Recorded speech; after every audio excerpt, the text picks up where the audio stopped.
Our next speaker, she served 10 years in the Armed Forces Reserves, where she was accepted into Officer Candidate School. She was founder and president of the Truth Exchange, an organization that engages critical thinking about the world in the perspective of truth, history, and logic. She is professor of finance and economics, a conference speaker, and hosts It's a New Day on Fox affiliate radio station WFYL 1180 AM on your dial. I am pleased to welcome Ms. Kathy Barnett.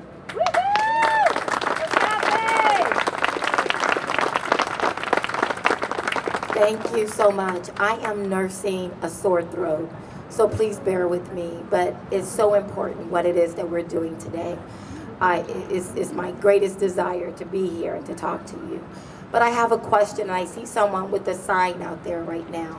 And my question is this: at what point do American lives matter? That's a question.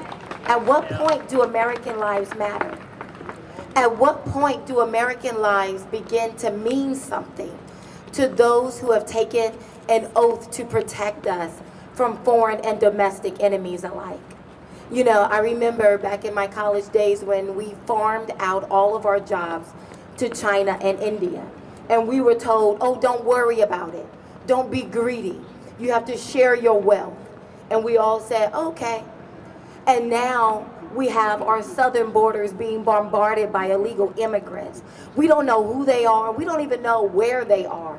But we're being told, don't worry about it. Mind your own business. Their lives matter.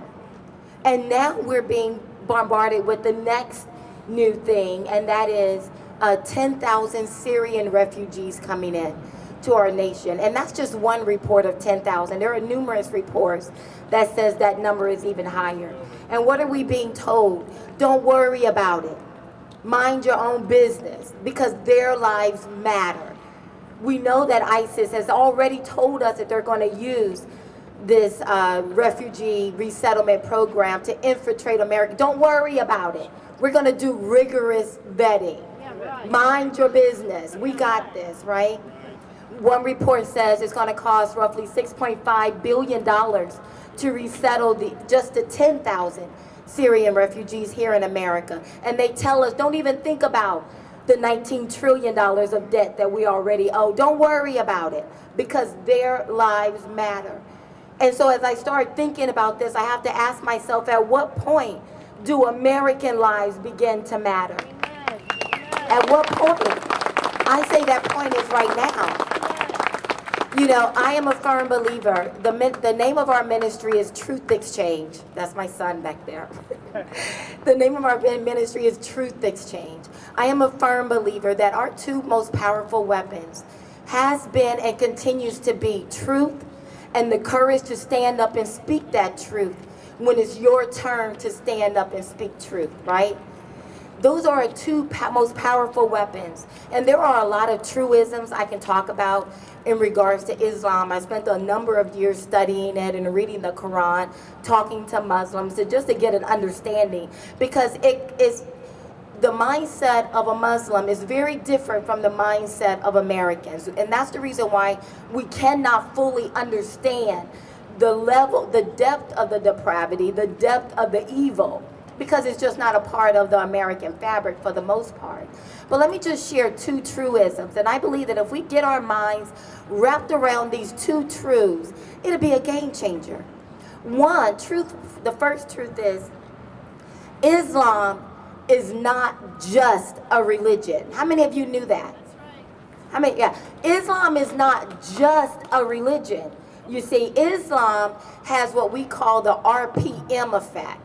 That is, it is a religion, it is a political system with Sharia law, and it also has a military aspect about it, jihad. If they don't convert, Muhammad said numerous times in the Quran, kill them, right? You either convert or you die. So it has a military aspect. So when you think about Islam, we're not just talking about a religion, but we're talking about a religion, a political system with Sharia law and a military system. The political and the military system are completely incompatible with the U.S. Constitution. It's completely incompatible with the American way of life. And yet we have leaders coming to the podium trying to tell us, oh, we can't do a litmus test on religion. Oh, we're going to have to be open to all religions. But it's critical that we understand when we accept Islam, we are not just accepting a religion. We are also accepting a political and a military system that once again is incongruent with the U.S. Constitution. Here's the second truism. You are not, I'm putting emphasis on the word not, you are not a racist just because you reject Islam. Here's a news flash for the majority of our media and our leaders. Islam is not a race of people. Islam is an ideology. Islam is a worldview. Islam is how a particular group of people tend to view the world. Muslims, just like Islam, is not a race of people. How can you be racist when you're not talking about a race of people? Muslims are the followers of Islam, like Christians are the followers of Christianity or the Christian worldview. They are not a race of people, so you are not racist. Let me give you some liberty on that. Let me break the chains on that. For anyone who is afraid of being called a racist, anyone who's afraid, oh my God, of being called intolerant of all things, right? 14 people in San Bernardino, their neighbor did not cause their death, but he aided in it. He did not do his part. And why? Because he did not want to be called a racist. Well, let me free you up from that chain of bondage. You are not a racist if you reject Islam or if you reject Muslims, because they are not a race of people. They are a particular view. There are people that have a particular view of the world. And we have a right to discriminate against worldviews. We discriminated against Hitler's Nazi Germany view of the world, right? That was a world view. That's how he saw the world around him. And we discriminated against it. We rejected it. We rejected Stalin's view, communist view of the world, right?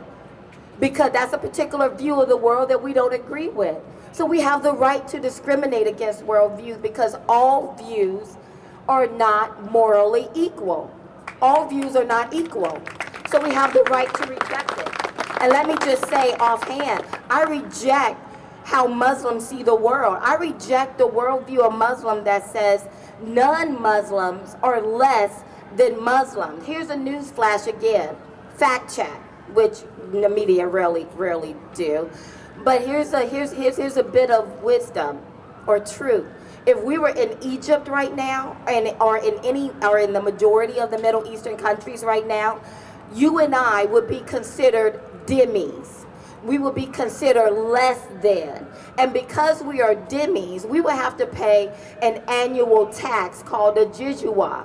And if we were not able to pay that annual tax, we could be raped, murdered, our businesses can be burned down, our churches can be burned down. People can just walk into our homes because we're considered less than.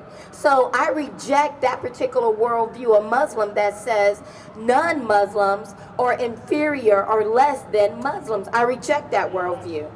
I reject the worldview of Muslim that says a good Muslim who commits jihad or terror for the advancement of Islam, and if he should die in that endeavor, will immediately go into eternity where he will receive 70 virgins. I reject that foolishness. I reject that worldview, right? I reject the worldview of Islam that says women are lesser than men. Women are different than men, but we are equal in value. So I reject that worldview, and that's an Islamic worldview. I particularly reject the worldview, the overarching worldview of the Quran and the Hadith literatures that describes you and me as infidels, that says you and I are to be either converted or killed. I reject that. How many of you reject that? I reject it. I reject the worldview of the Quran and the Hadith literature that says America is the big Satan and Israel is the little Satan and we are to be annihilated. I reject that worldview. So again, you're not a racist if you reject the worldview. These are facts. These are not my opinions. These are not my, I'm just sitting back sipping tea and thinking up stuff. These are facts. You can go and fact check it. You can read the Quran. This is real, right? And I reject this worldview, and you're not a racist. You're intellectually dishonest if you do not agree with this, and then when it's your turn to stand up and speak truth, you cower down, you hide, or you press the like button on Facebook and think you just did your job. Right? You're not being honest. The FBI Director James Comey recently testified before a House committee saying, "We can query our databases until the cows come home." That's a direct quote. "And we won't get nothing." And yet our President Barack Hussein Obama continues to come to the microphone telling us we're going to rigorously vet them. And the overwhelming majority of Americans say, okay, he's going to rigorously vet them. I guess I can roll back over now. But we have the director of the FBI telling us we can query our databases until the cows come home and we won't get nothing. And yet they scratch their head and they're confused on why we assemble and we have issues with that. Why we have banners that says secure our border. They're confused about it. And they look at us as though we're being intolerant. Obama tells us that he has the best intelligence in the world. And then 2 weeks ago, he launches an investigation on his intelligence council citing they're not giving him proper information. And yet, I'm supposed to feel all warm and fuzzy when he comes to the mic and says, let me make myself clear. I don't feel warm and fuzzy. Let me sum it up by saying this. We do not lock our doors at night because we hate the people on the outside of our doors.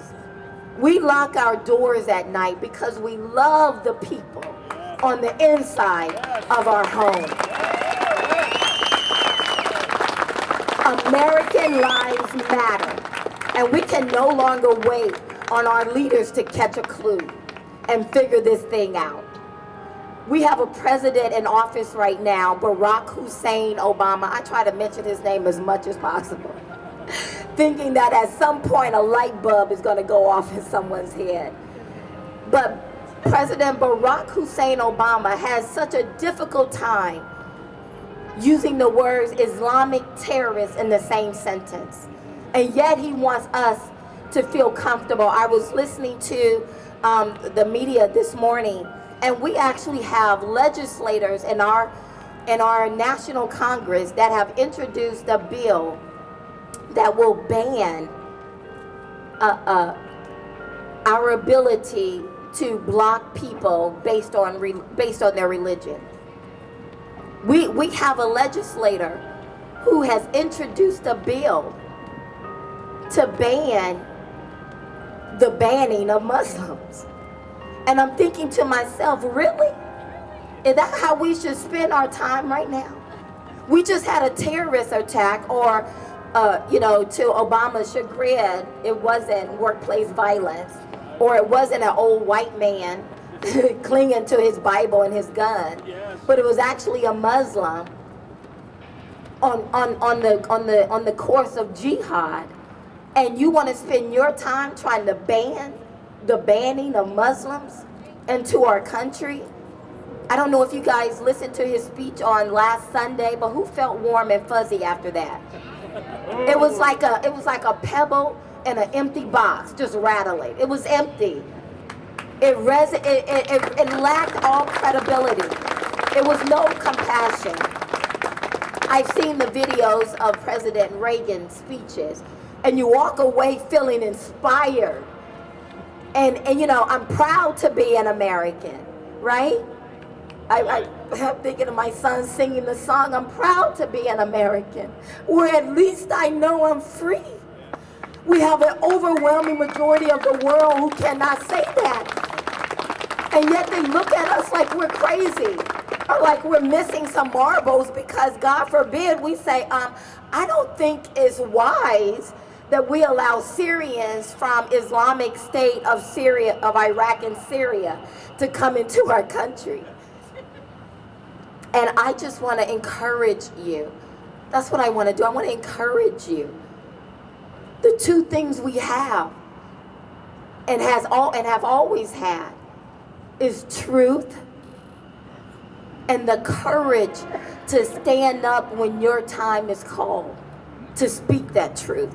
There's going to come a time when each and every one of you are going to be called to the carpet.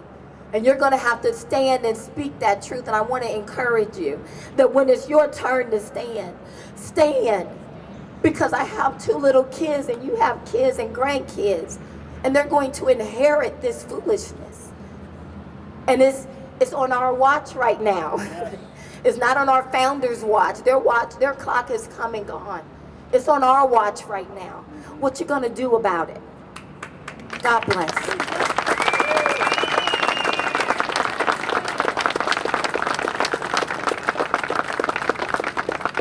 Well, now we understand why she is the president of an organization called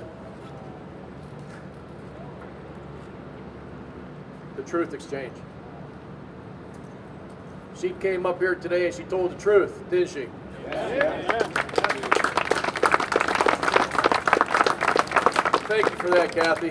We really appreciate that. And again, she's the host of It's a New Day on Fox affiliate radio station WFYL 1180 AM on your dial. And I suggest that we all support her in her endeavor. Because again, she speaks the truth. And people like her will unite all of us. And that's what we need today.